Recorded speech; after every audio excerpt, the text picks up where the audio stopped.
रहीम अस्सलाम वालेकुम नाज़रीन, आप यूट्यूब चैनल देख रहे हैं। मैं इमरान खान हूँ। इमरान खान की बहनों की उनसे मुलाकात बहुत इंपॉर्टेंट है, जो मुलाकात कल सुबह होने जा रही है। मंगल वाले दिन मुलाकात होती है। अलीमा खान साहिबा को मौका नहीं मिल रहा, लेकिन दो बहनों को मुलाकात का मौका मिलता है। नौरीन खानम साहिबा और उस्मा खानम साहिबा, इन दोनों को मुलाकात का मौका मिल जाता है।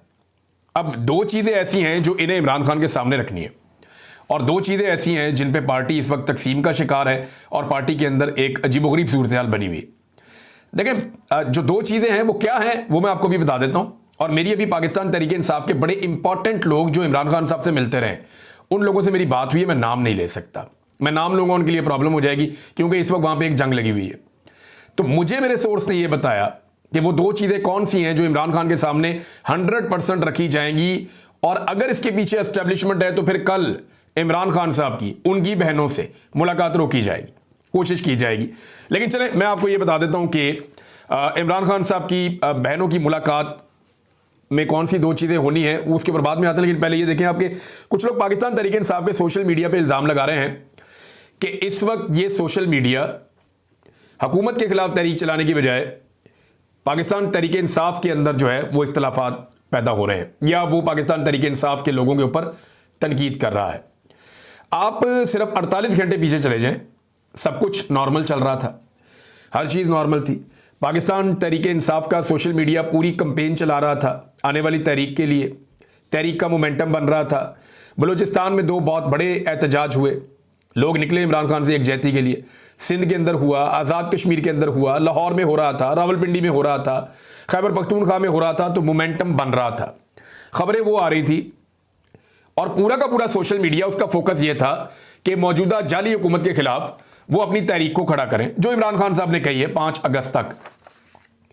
लेकिन अचानक से एक एक्टिविटी होती है और अली अमीन गंडापुर साहब पहुंच जाते हैं मिर्जा अफरीदी के फार्म पे लाहौर में, और वहां पे वो 90 डेज का जिक्र भी कर देते हैं। और तीसरा, कोर कमेटी को इसके बारे में पहले पता ही नहीं था कि ये लाहौर जाना भी है। इन्होंने ये एंड टाइम पे इनको पहले बताया गया, और आलिया हमजा के बकौल उन्होंने कहा जी मैं इनका इस्तकबाल करना चाहती हूं, लेकिन उन्हें मना कर दिया गया आपने इस्तकबाल नहीं करना। लेकिन बाद में उन्हें किया गया कि आप वापसी पे इस्तकबाल कर दीजिएगा। तो वापसी पे तो इस्तकबाल नहीं होता ना, अलविदा होता है। बहरहाल ये लाहौर जाना बड़ा अच्छा फैसला था, क्योंकि पाकिस्तान तहरीक इंसाफ जो है उसके बारे में तासुर बन रहा था कि ये जो कर सकती है खैबर पख्तूनख्वा में कर सकती है, पंजाब में इनके लिए बहुत मुश्किल है। तो बड़ा बोल्ड और अच्छा फैसला था कि लाहौर आ जाते, और लाहौर आने का फैसला जिन लोगों ने किया, ये अडियाला जेल जाने का फैसला भी कर सकते थे। ये भी एक तनकीद सोशल मीडिया पे जायज़ हो रही है। लेकिन चले लाहौर आए, ठीक हुआ। लेकिन मिर्जा अफरीदी के फार्म पे आने से एक कंट्रोवर्सी पैदा हो गई। अब मामला यह था कि पाकिस्तान की मिलिट्री एस्टेब्लिशमेंट कैसे ये गवारा कर सकती है कि लाहौर में पाकिस्तान तहरीक इंसाफ आए और तहरीक इंसाफ अपनी मर्जी से अपना प्रोग्राम करे। तो मिर्जा अफरीदी काबिल कबूल आदमी है, तो वहां पर जो है वो प्रोग्राम हो गया, सिंपल इज दैट। और उसके बाद 90 डेज जो अली अमीन गंडापुर साहब ने बीच में डाले, उसकी वजह से प्रॉब्लम क्रिएट हो गया। अब ये है जी कुल मिला के जो इस वक्त प्रॉब्लम पाकिस्तान तहरीक इंसाफ के अंदर बने हुए हैं। अब इनमें एक जो 90 डेज वाला मामला है उसमें क्लैरिफिकेशन अली अमीन गंडापुर की भी आ गई है, और उसके अंदर जो पार्टी के रहनुमा हैं, सेक्रेटरी जनरल वगैरह, उन्होंने भी एक क्लैरिफिकेशन दी है मीडिया से रब्ता करके। एक तो उन्होंने ये कहा अली अमीन ने कि जी मैंने अपने आप को डेडलाइन दी है, इमरान खान साहब ने जो 5 अगस्त का टाइम दिया हुआ है उस पर तहरीक चलेगी, और उसके ऊपर वही होगा जो इमरान खान साहब कहेंगे। लेकिन ये जो 90 डेज हैं ये मैंने अपने लिए दिए हैं कि अगर इन 90 डेज में मैं इमरान खान को नहीं छुड़वा सका तो मैं फिर सियासत छोड़ दूंगा, मैं अपना फैसला करके चला जाऊं। ये अली अमीन गंडापुर साहब ने अपने आप को टाइम दिया। बड़ी अच्छी बात है कि इससे पहले वो डेडलाइन दूसरों को देते थे, अब उन्होंने अपने आप को डेडलाइन दे दी है कि अगर बतौर अली अमीन गंडापुर मैं इमरान खान को रिहाई ना दिला सका 90 डेज में तो फिर मैं सियासत छोड़ दूंगा। ये उनका अपना एक डिसीजन है, और उन्होंने कहा जी इसको ऐसे देखा जाए, इमरान खान साहब के स्टेटमेंट के साथ इसको कंट्रोवर्शियल आप ना बनाएं। दूसरा, जहां तक मामला है ना मिर्जा अफरीदी का, यहां पे देखें 1 दर्जन के करीब ऐसे पाकिस्तान तहरीक इंसाफ के लोग हैं जो ये दावा करते हैं कि उन्हें इमरान खान साहब ने जेल से पैगाम भिजवाया कि वो सेनेटर बनेंगे। यानी बहुत सारे लोग हैं, अगर आप इनको गिनना शुरू करें तो ये 10 से ज्यादा बन जाते हैं जिन्होंने इलेक्शन लड़ना है सेनेट का। अब एक बात आप ध्यान में रखें कि पाकिस्तान तहरीक इंसाफ का टिकट जारी नहीं होना, सिर्फ हमायत जारी होनी है। सुप्रीम कोर्ट ऑफ पाकिस्तान के फैसले के बाद ये एक आज़ाद जमात है, ये आज़ाद एमपी है सारे, ये कहीं पे भी वोट डाल सकते हैं। वैसे भी अब सेनेट के इलेक्शन में सीक्रेट बैलेटिंग है, जो एमपीए चाहे जहां चाहे वोट डाल दे। अब मामला यह है कि टिकट तो इन्होंने जारी करना नहीं है, कागजात नामजदगी जमा हो चुके हैं, इलेक्शन जो है वो करीब आ रहा है, और जितने लोगों ने कागजात नामजदगी जमा करवाए वो सारे ये कहते हैं कि जेल से इमरान खान साहब ने पैगाम भेजा था मेरे लिए कि मैंने सेनेट का इलेक्शन लड़ना है। अब दो ही बातें हो सकती है ना, या तो जेल से आने वाले लोग झूठ बोल रहे हैं, या इमरान खान साहब ने मुख्तलिफ औकात में मुख्तलिफ लोगों के नाम ले लिए और वो नाम बढ़ते बढ़ते 10 से ज्यादा हो गए। अब सारे उम्मीद लगा के बैठे, तो ऐसे में कंफ्यूजन पैदा हो गई है। सबको लगता है कि उन्हें बनना चाहिए। कुछ लोग कहते हैं मिर्जा अफरीदी ने चंदा वंदा काफी दिया है, उसको बनना चाहिए।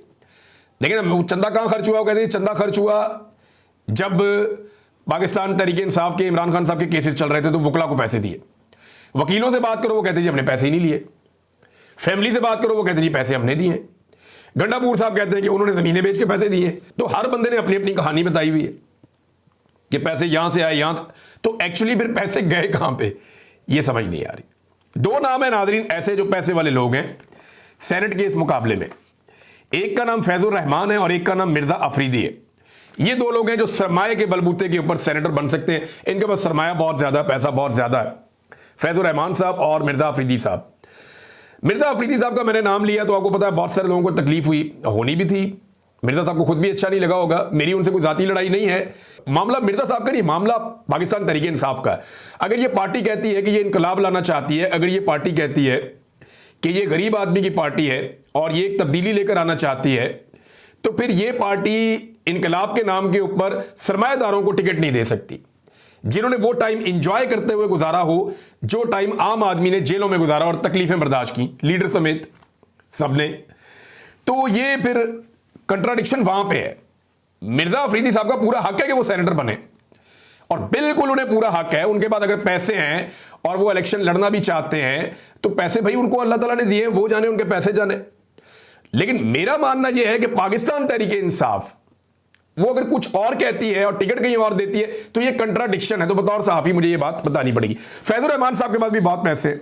फैजुर रहमान साहब के मामले में क्योंकि मैंने इनके नाम की निशानदेही की है, तो एक मूंछों वाला आदमी जो अली अमीन गंडापुर नहीं है, वो अभी आपको थोड़े दिनों में मेरे पे भड़कता हुआ नजर आएगा।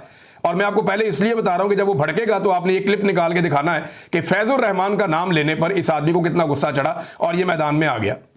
क्योंकि वो आदमी फैजुर रहमान के लिए बड़ा कोशिश कर रहा था, बड़ा जोर लगा रहा था कि इन्हें सेनेटर बनाया जाए। तो ये दो सरमायादार हैं बीच में। बाकी 8-10 लोग जो हैं वो पाकिस्तान तहरीक इंसाफ के अपने हैं और वो वर्कर्स हैं, पुराने लोग हैं, वो भी कोशिश कर रहे हैं कि वो बन जाएं।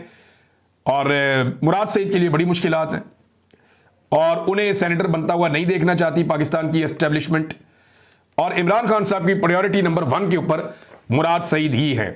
अब इमरान खान की बहनों जिन जेल में जाना है इमरान खान से मिलने के लिए सुबह कल, तो दो चीजें जो हैं वो इमरान खान साहब के सामने 100% रखी जानी चाहिए। और पार्टी के लोग कह रहे हैं कि ये तय भी हो गया कि ये दो चीजें अगर मुलाकात होती है तो इमरान खान के सामने रखी जाएंगी। नंबर 1 ये है कि एहतजाज पे इमरान खान साहब की क्लियर डायरेक्शन लेनी है।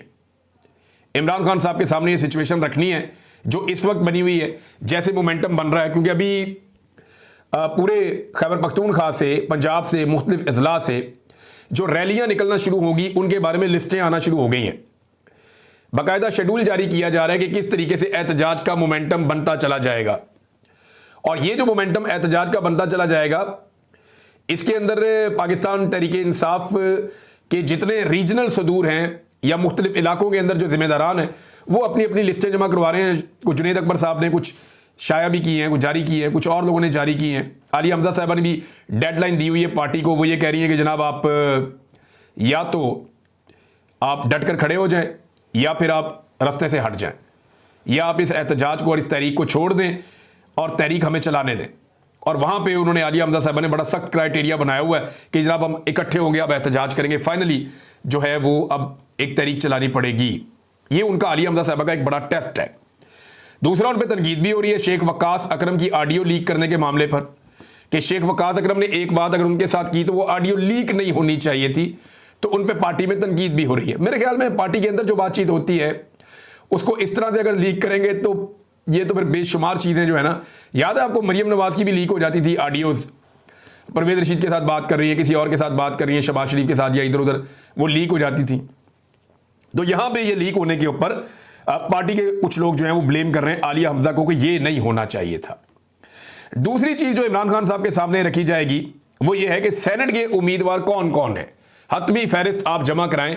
जनरल नशिस्तों पे 5 सीटों से ज्यादा पाकिस्तान तहरीक इंसाफ मैक्सिमम 4 ही जीत सकती है। अब सिचुएशन ऐसी बन गई है। ये पाकिस्तान तहरीक इंसाफ के अपने लोग कह रहे हैं अगर ये तरीके से चलते, समझदारी से चलते तो शायद ये ज्यादा डेंट डाल सकते थे, लेकिन जो है वो 4 सीटें इनकी पक्की हैं।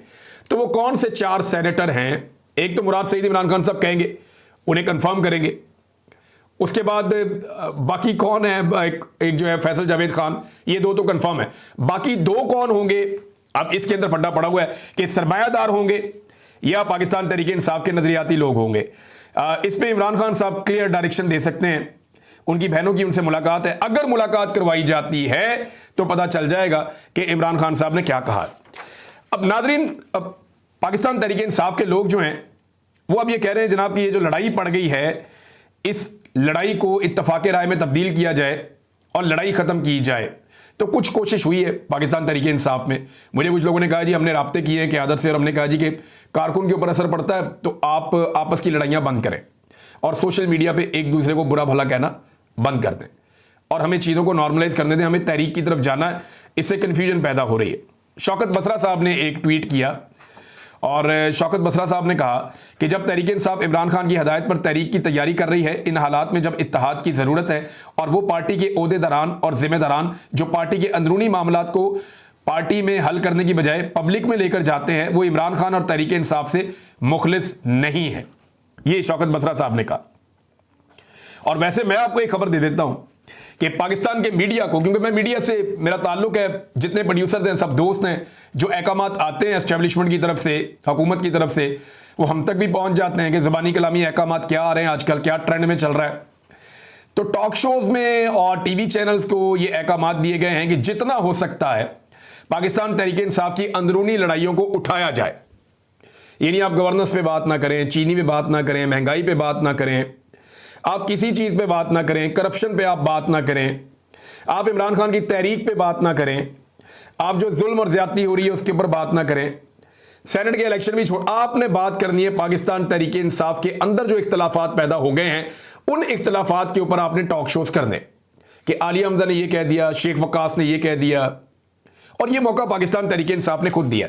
अगर पाकिस्तान तहरीक इंसाफ ये मौका ना देती या गंडापुर साहब वहां पे उस फार्म हाउस पे ना पहुंचते तो ये मामला वहीं खत्म हो जाता, ये शुरू ही ना होता। लेकिन अब क्योंकि ये चल पड़ा है और शुरू हो गया है तो पाकिस्तान तहरीक इंसाफ को इसे खत्म करना पड़ेगा। तो हिकमत अमली तो ये है हुकूमत की और एस्टेब्लिशमेंट की कि पीटीआई के अंदर जो लड़ाई जैसी एक कैफियत पैदा हुई इसको हवा दी जाए। अली अमीन साहब ने अपना बयान खुद ही डिनाई कर दिया 90 डेज वाला, तो ये बड़ी अच्छी बात है और पार्टी के बाकी लोगों ने भी ये कह दिया है। नादरीन, मरियम नवाज के 2 स्टेटमेंट सामने आए, ये बड़े अजीबोगरीब स्टेटमेंट हैं और मैं हैरान हो रहा था ये स्टेटमेंट्स पढ़ के।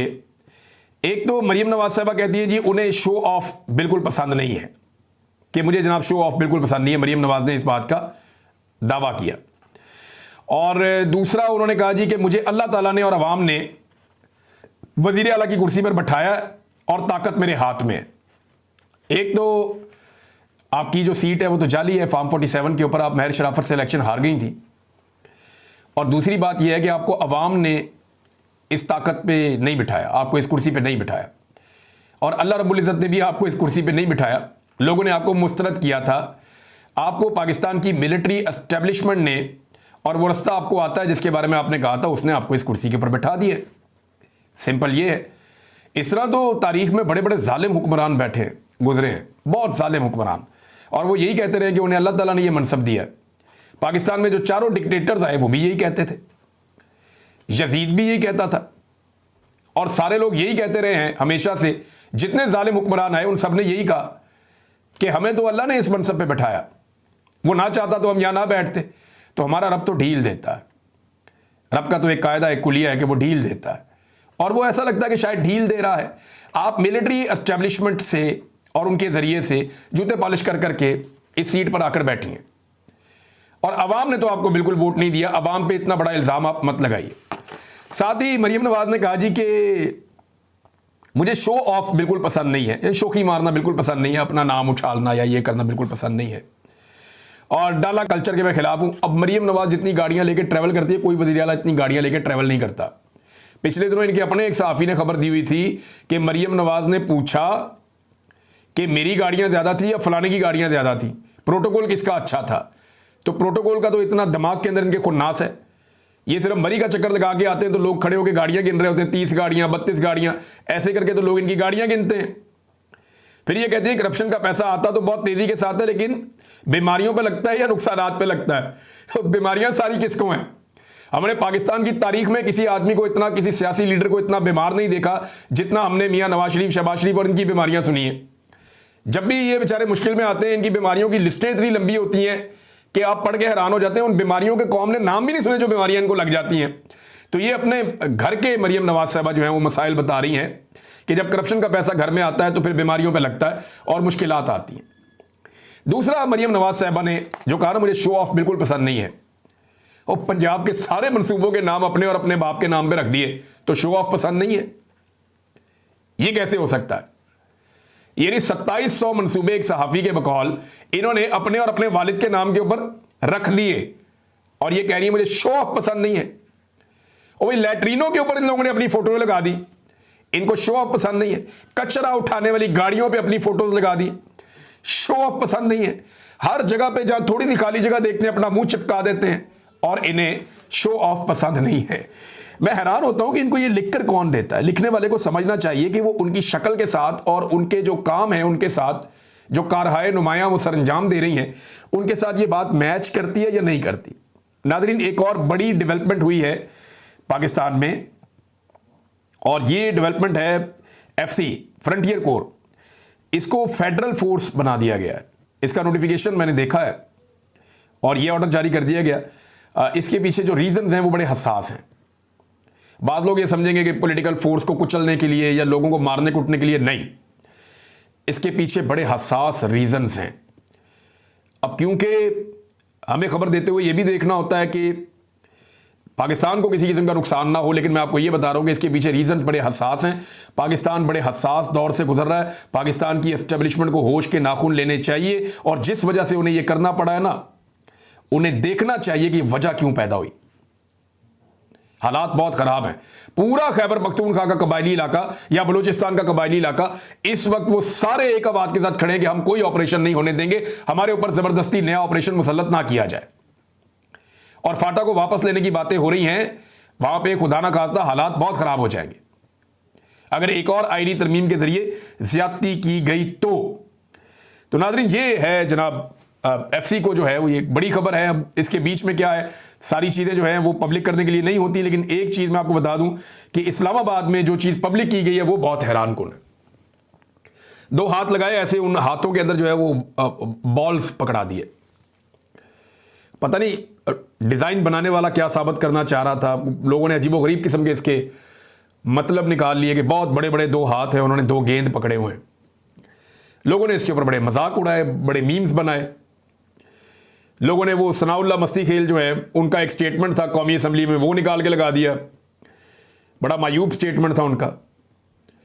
तो वो 2 हाथ जो हैं वो एक सिंबल बन गए इस्लामाबाद में। और फिर फटाफट उनके ऊपर जो है छुपाने के लिए कपड़ा डाल दिया इंतजामिया ने।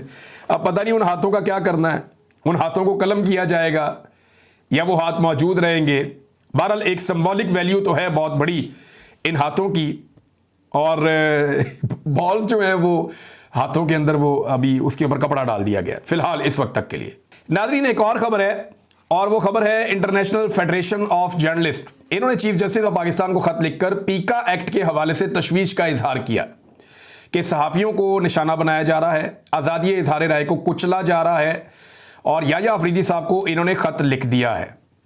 चीफ जस्टिस के लिखे गए खत की कॉपी वज़ीर आज़म, chief justice Islamabad high court और सदर PFUJ को भी भिजवाई गई है।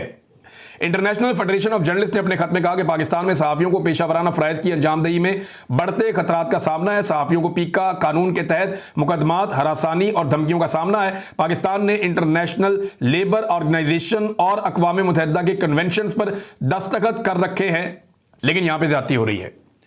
और जो केसेस रिपोर्ट हुए वो सारे उन्होंने उसके अंदर बताए भी हैं। लेकिन पाकिस्तान में सुनता कौन है? आप जितने मर्जी खत लिखें, जो मर्जी करें, इंसानी हकूक़ की पामालियाँ पाकिस्तान में चल रही हैं। ना पिछले चीफ जस्टिस ने कुछ किया, ना ये वाले चीफ जस्टिस से कोई उम्मीद है।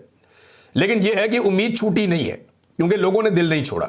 एक दिन आएगा कि लोग अपनी आज़ादी हासिल करेंगे और इंसानी हकूक़ की पामालियाँ बंद होंगी, आज़ादी इज़हार राय होगा, पाकिस्तान के अंदर जमहूरी इक़्तिदार होंगी, पाकिस्तान में लोगों के मैंडेट का एहतराम किया जाएगा और इदारे अपनी हुदूद में वापस जाएंगे।